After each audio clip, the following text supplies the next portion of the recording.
Hello, my name is Njal, #Saturn, and ever since I stumbled upon the Ghost in the Shell game demo back in the day of the PlayStation, I came across a really fun experience about controlling my favorite mech of all times, the Fujikoma, a jumping spider bot that can slide across walls, which comes with an almost childlike intelligence, or is actual intelligence.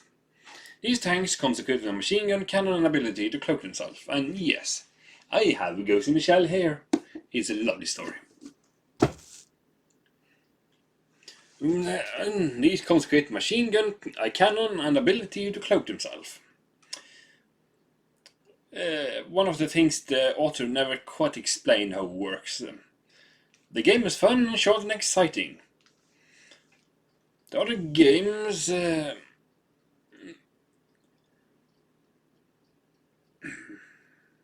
Other games based on the franchise are just terrible, clunky and boring, and generally has very poor Fujikoma sequences. Yeah, I have no idea why they can't make a proper sequence of that.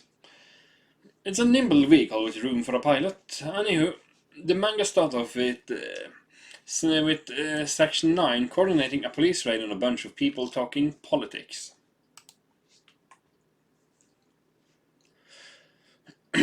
The security personnel is gunned down along with several policemen, and the diplomats in the room claim immunity, as a way to avoid being prosecuted when one of them is turned into a chunky meat salsa. All they can see when looking out the broken window is a woman falling backwards, activating a thermo-optic camo cloak, and disappear into the night. That woman is Kusanagi, a kickass cyborg that is a special operative who enjoys booze, sleeping with other women. Yes, the main character is a strong female character, the kind of some claims never exist, in the name of diversity. But what am I, a Kotaku reviewer? No. Anyway, Section 9 is a government-affiliate troubleshoot organization with a cast of powerful characters that apprehend various criminals and deal with philosophical problems that occur.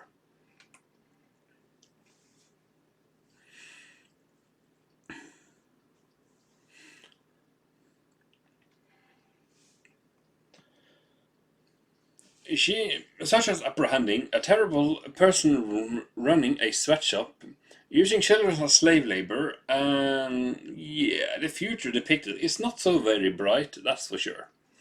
The cast also include Bateau, the big guy with cybernetic eyes, Togusa, the mostly unmodified police detective, a sniper, the short old man is a chief, and a hacker. There are some more, but whether or not they show up in any given chapter adaptation is entirely random and based on the story. The Fujikoma is at least an integral part of the manga and the standalone complex. This mecha was excluded from the movie, which is a beautiful flick, sure drags on a lot and is not nearly as entertaining as the source material. The think tanks, as they refer to, also work as comic relief and have a lot of debates about the life and the concept of humanity.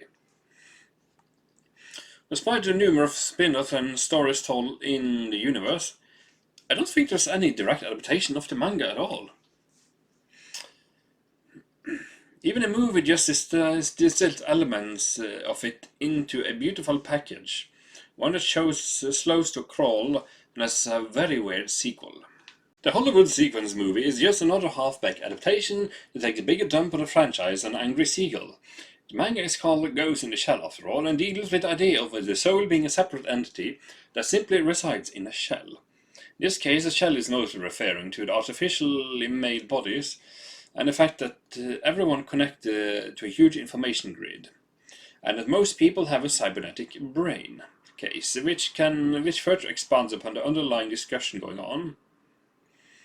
While the action is top-notch and the topics being dealt with are very heavy, the Ghost in the Shell manga is not afraid of silly facial expressions and joking around. The art style could be considered crude, but it does exactly what it needs to, and the author clearly has an eye for details and design. Several of the pages are even colored. It's quite clear that Shiro Masamune loves to draw attractive females, and I can respect that. It's a common occurrence in all his works. In fact, most of his series feature strong women and cool technology. A thing of note, though, despite the year the manga was published, the cyberpunk tech has aged surprisingly well, and I would recommend it. Hell yes. Just avoid the live-action one on Netflix, it's bad. Also keep in mind, depending on which version of it is manga you read, there's also a lesbian sex orgy in the middle, suddenly out of nowhere. I'm Sasron, signing out.